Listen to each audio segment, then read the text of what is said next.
Chama cha Wiper Democratic Movement kimetoa jibu kali kwa chama cha ODM kufuatia shutuma kwamba kiongozi wao Kalonzo Musyoka anasambaza uvumi kuhusu hali ya kiafya ya Raila Odinga. Wiper ilikanusha vikali madai hayo, ikiita taarifa ya ODM kuwa ya kukata tamaa na potofu, na kusisitiza kwamba Kalonzo hana nia mbaya yoyote dhidi ya mshirika wake wa muda mrefu wa kisiasa. Badala yake, Wiper ilishutumu ODM kujaribu kuepuka lawama za migawanyiko yao ya ndani na matokeo ya ushirikiano wao na serikali ya Kenya Kwanza, wakidai muungano huo unawafanya kuwa waandishi shirika wa mateso ya taifa.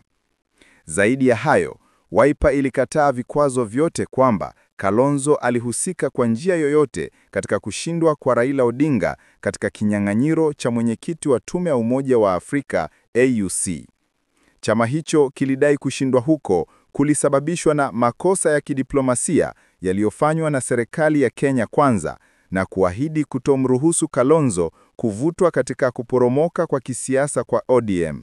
Wakati hayo yakijiri, ODM ilisisitiza kwamba Raila Odinga yuko na afya njema na kwamba alikuwa amesafiri nje ya nchi kwa shughuli za kibinafsi, ikitaka umma upuuze ripoti zozote za uongo kuhusu hali yake. Kwa habari zaidi, usikose kutufuatilia. Hii ni Swahili Time Dunia Darubini.